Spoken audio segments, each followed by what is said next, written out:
In this video, we're going to install this tie rod in this 2012 Mitsubishi Outlander. We're going to go ahead and remove the tire now. We're going to use a 17mm socket and go ahead and take out the lug nuts and the tire.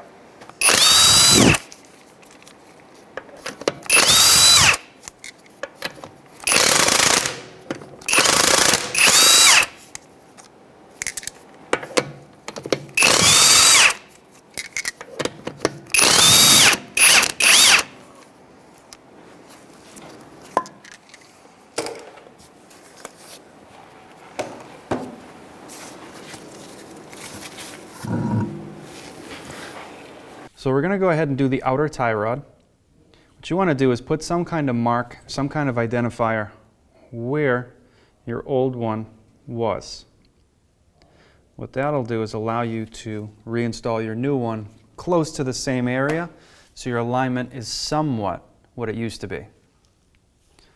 To start this, we're going to grab a 17mm socket and take off this top bolt.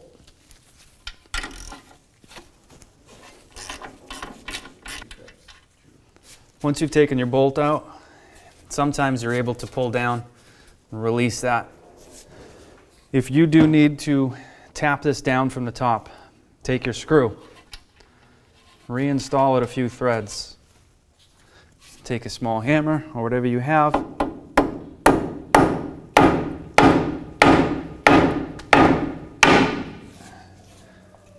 Tap that down till it releases. Go ahead and remove your nut. With a 13mm on the inner tie rod, 19mm on the outer, and go ahead and spin that off.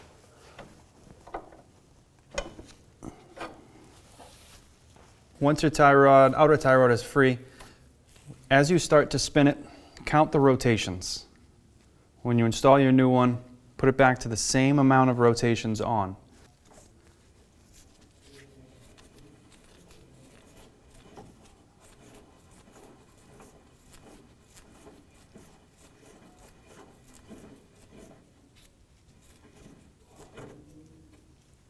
So we're going to remove our inner tie rod end. To do that, we're going to take off this clip off the boot here. Go ahead and use a pair of pliers.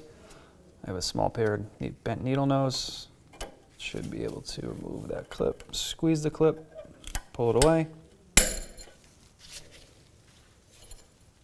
So I'm going to go ahead and remove this lock nut.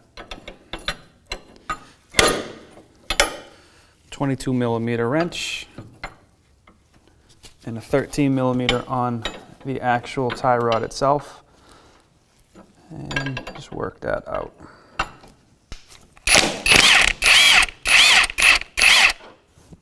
So now you can go ahead and pull your boot out. If you need to, go ahead and pry up this lip.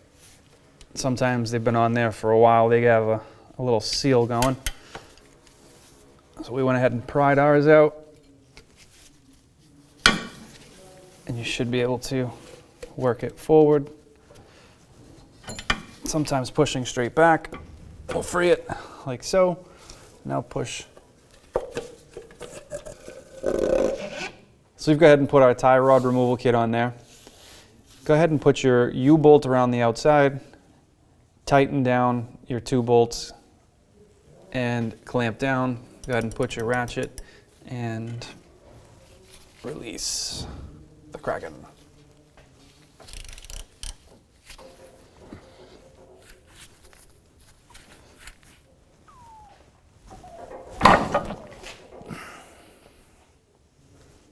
Now that you've broken it free, you can go ahead and remove your removal tool. I'll do that now. So if you can manage to grab this end and turn it, you can unscrew it that way. Sometimes you can reach in and turn it by hand. What we're going to do is grab a pair of adjustable pliers and just help us along.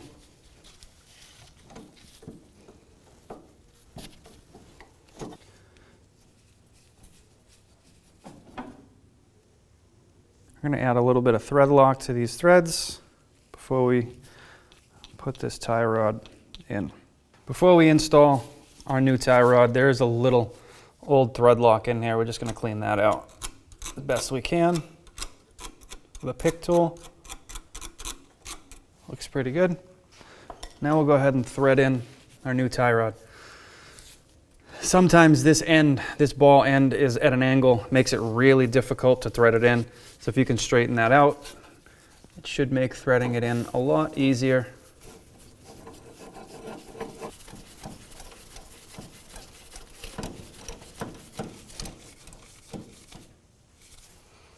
Once you get it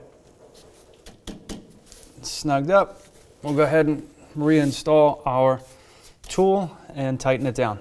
So now that you have your tie rod tool installed, we'll go ahead and tighten the tie rod down.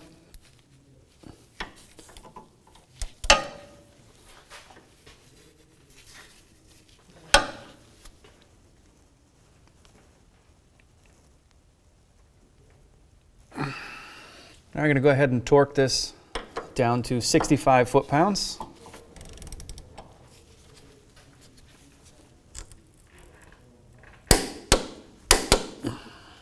So we're going to go ahead and reinstall our boot, but to do that we have to take this lock nut off.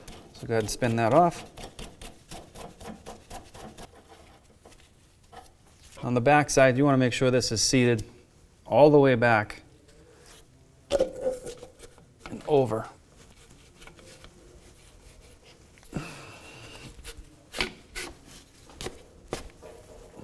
So now that it's as far back as it needs to go, we'll go ahead and adjust the front up. Just hold the back if you can with one hand. Go ahead and pull the front of that boot forward. So now we're going to go ahead and put our lock ring back on with a pair of pliers.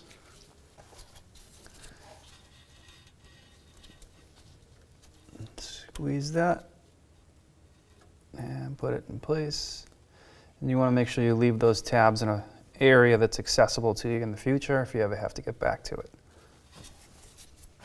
Now we can go ahead and spin our lock nut on. And you have a lot of thread here. We're going to go ahead and just push it back a little ways. So now we're going to install our outer tie rod end.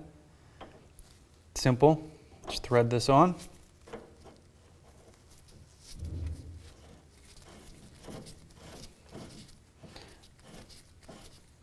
Now you notice if you only thread it on a little bit, when you go ahead and line this up with the knuckle, you're not going to fit into that hole. So we're going to thread it in until we're close to that hole. Now we're close enough that we can go ahead and angle this in just a little bit and pop it into position. Now if you notice, even with the angle, we still can't get in there, so we're a little bit too far in. So go ahead and back it out a turn.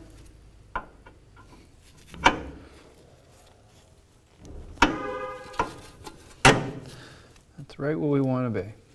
So now we'll go ahead and install the nut on top.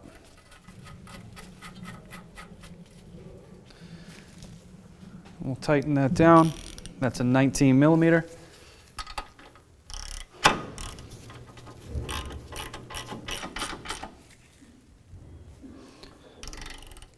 So now we'll go ahead and torque this bolt down to 18 foot-pounds.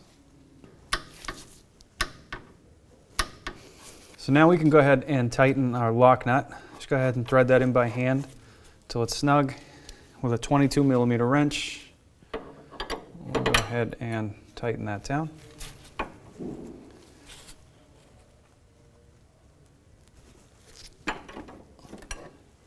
Now that you've installed your tie rod inner and outer, and you've moved your suspension slightly with newer parts, tighter parts, you definitely want to take it to a shop to get aligned.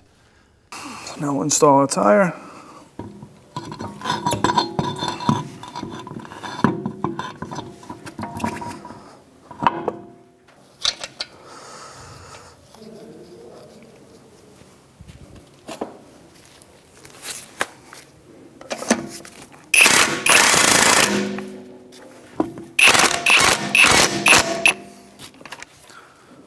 So with the 17mm socket, we'll go ahead and snug up these bolts.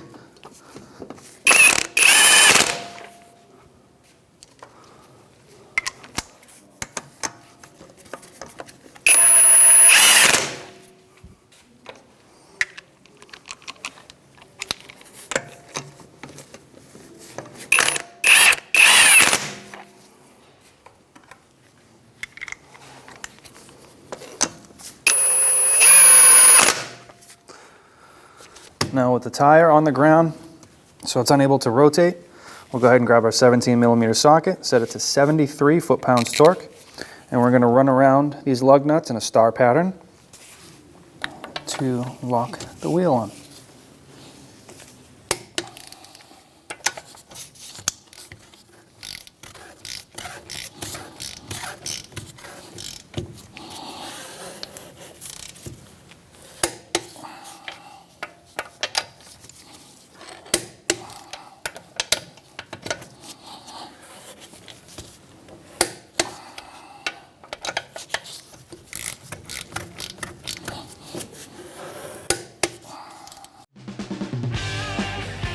When only the best will do, demand TRQ.